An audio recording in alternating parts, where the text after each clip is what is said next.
আল্লাহু আকবার।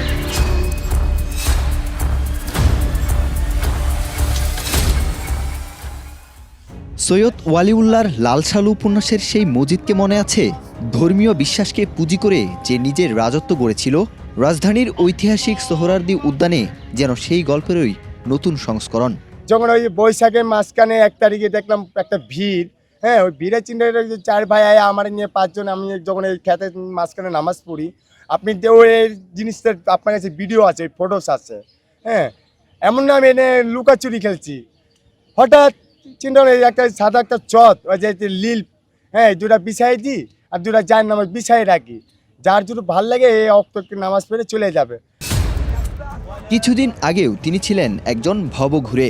One parcel, more ways to send. Pathao parcel has expanded. Explore the new parcel. এরপর সোহরাওয়ার্দী উদ্যানে সরকারি জমি দখল করে শুরু করেন ধান চাষ। তখন তার দাবি ছিল, খালেদা জিয়ার নামে নিয়ত করে ধান লাগিয়েছি, ধান কাটা শেষ হলে শিরনি দিয়ে এখান থেকে চলে যাব।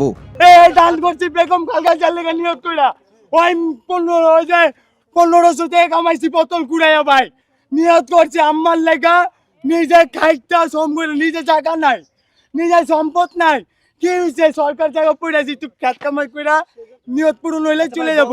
কিন্তু ধান কাটা শেষ হলেও তিনি আর যাননি, বরং বদলে গেছে তার কৌশল। ধান ক্ষেতের জায়গাতেই এখন গড়ে উঠেছে একটি অস্থায়ী নামাজের স্থান। বেশি অঞ্চল দেখতাম আমি একা একা নামাজ পড়তাম, দুইটা মানুষ হয়তো, একটা মানুষ হয়তো, দুইটা হয়তো, একটা হয়তো। এই যে মিডিয়ার ভাইরা, ইউটিউব ভাইরা যেভাবে আপনাকে নিয়ামতের দোয়া যেভাবে আল্লাহ সহযোগিতা করছে, হ্যাঁ, হঠাৎ দেখি টিনের চাল, এই যে আপনার কিছু কাজকর্ম, হ্যাঁ, কিছু এই জিনিস, হ্যাঁ, এটা করে দিয়েছে আপনার, একটা করে দিয়েছে মরবি কাকা, হ্যাঁ, বলছে বাজান আপনার তেল পান যা লাগে আমি অক্ষুণ কিনে দিব, হ্যাঁ, তোমার নাকি বৃষ্টি এখানে পানি পড়লে কাদা হয়ে যায়, হ্যাঁ, এটা করলে অক্তক নামাজ পড়তে পারবে, ঠিক আছে। দেখ আলহামদুলিল্লাহ, যখন ওই মসজিদে উদ্বোধন শুরু হয়ে যায়, হ্যাঁ, এখানে যে কটা মাল সামান আছে, কোরআন শরীফ, আল্লাহ পবিত্র জাহির নামাজ, হ্যাঁ, তারা ইনশাল্লাহ কবুল করুক, ওই মসজিদে যেতে পারে এই জিনিসটা। আশহাদু আন্না মুহাম্মাদার রাসূলুল্লাহ। সেখানে নিয়মিত আজান হচ্ছে, নামাজও আদায় হচ্ছে, আর সেই নামাজের স্থান ঘিরেই ধীরে ধীরে তৈরি হচ্ছে স্থায়ী বসতি। স্থানীয়দের অভিযোগ, ধর্মীয় অনুভূতিকে সামনে এনে সরকারি জমি দখলের পথ তৈরি করা হচ্ছে। আশপাশের 3টি মসজিদ থাকা সত্ত্বেও নতুন করে এই নামাজের স্থান কেন, সেই প্রশ্ন তুলছেন অনেকে। অভিযোগ রয়েছে, পাশের নির্মাণাধীন নাট্যমঞ্চের জন্য রাখা সরকারি ইট এনে তৈরি করা হয়েছে এই স্থাপনা। ধর্মীয় বিষয় হওয়ায় কেউ প্রকাশ্যে বাধা দিতেও সাহস পাচ্ছেন না। এখন প্রশ্ন, একজন ভবঘুরে কিভাবে ধানক্ষেত থেকে নামাজের স্থান আর সেখান থেকে স্থায়ী দখলের পর্যায়ে পৌঁছালো? স্থানীয়দের অভিযোগ, প্রভাবশালী কারও নীরব আশ্রয় প্রশ্রয় না থাকলে রাজধানীর সবচেয়ে গুরুত্বপূর্ণ সরকারি জায়গায় এমন দখলদারিত্ব সম্ভব নয়। পিডাব্লিউ বলেছে তুমি এখানে খেকো না, তোমার মতন তুমি অন্যদিকে চলে যাও, হ্যাঁ, কোথাও ভাঙচুং হবে।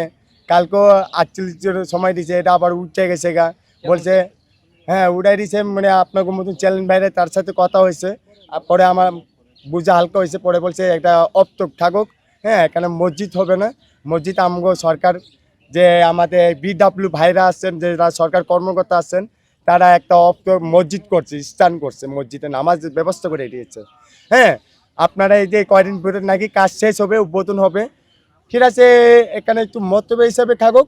আমরা চাই এই যে পবিত্র যে জিনিসটা আছে, যেরকম দামি দামি কোরআন শরীফ, আমরা তো জানি সবচেয়ে দামি জিনিস কোরআন, এই কোরআন তো আমি নিয়ে আমি চুকাইগিরি করে করতে পারবো না ভাই, পারবো ভাই? এই জিনিসটা পবিত্র মাল সামানা, আমি চাচ্ছি ওই মসজিদে যখন যদি উদ্বোধন করে এই মাল আমি ওখানে আন্ডারে ফাউন্ডেশন আমি পৌঁছায় দিতে চাই। ঐতিহাসিক সোহরাওয়ার্দী উদ্যানের সরকারি জমি দখলমুক্ত করতে দ্রুত ব্যবস্থা নেওয়ার দাবি জানিয়েছেন দর্শনার্থী ও সচেতন নাগরিকরা। ওয়াহিদ হুসাইন জিহাদ, বাংলাদেশ প্রতিদিন।